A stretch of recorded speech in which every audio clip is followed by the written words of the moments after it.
He's a former privileged kid who's now selling socialism with a smile. Mayoral candidate Zohran Mamdani is leading by 10 in a new general election poll.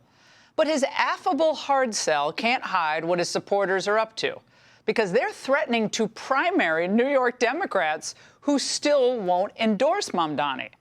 And the pressure campaign appears to be working, because last week, House Minority Leader Hakeem Jeffries wouldn't commit to endorsing Mamdani, but now he says his party is ready to embrace everyone. We're a big tent party, and I think what I'll say in terms of the House Democratic Caucus family is that every single member of the House Democratic Caucus, progressives, New Dems, and Blue Dogs, we in the House, we represent the gorgeous mosaic of the American people. And the bigger the tent, the more likely it is that we can reach the greatest number of Americans. That tent's collapsing. Talk about being damned if you do, damned if you don't. Joining us to discuss this is entrepreneur, venture capitalist Joe Lonsdale, co-founder of Palantir. Joe, great to see you. I know you've been following this very closely. I've been watching you. And what option do you think does Hakeem Jeffries, given the current situation in this Democrat Party, what option does Hakeem have with Mr. Mamdani? You know, he has the option of moral backbone to say we're not going to have jihadis surrounded by, terrorists and communists in our party because they're un-American and they're not compatible with our civilization. But of course, this apparently has no backbone, Laura. This is terrifying stuff. Well, he has made it clear, Mamdani, or tried to, that, we shouldn't pay attention to his old tweets or some of his old comments. And a bit of an inconvenient photo emerged today where he's giving his middle finger to one of the Columbus statues. It's a resurfaced tweet from 2020. I know that's eons ago, 2020.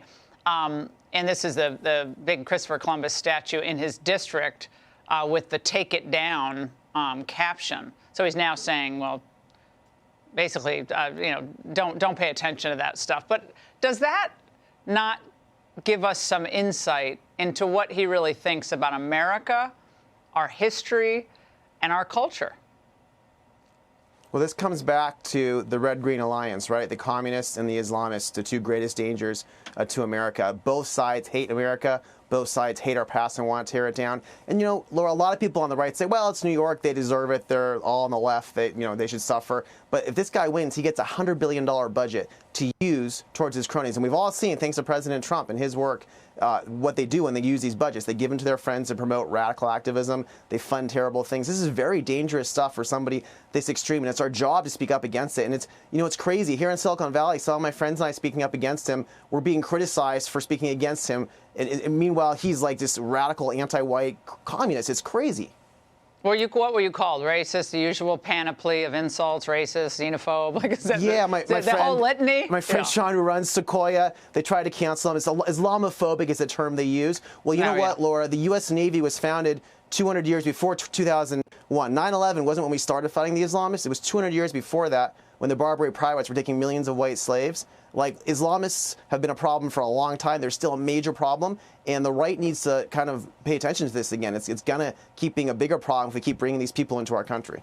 Well, I know there are a number of people who make this point, and I wonder how you would respond to it, that there are many Muslim Americans who have supported President Trump, were critical, actually, in his winning Michigan, really turned out in big numbers for him in the last election. So for Republicans to alienate that voting bloc, who are taxpayers, hardworking, law-abiding people, what about that?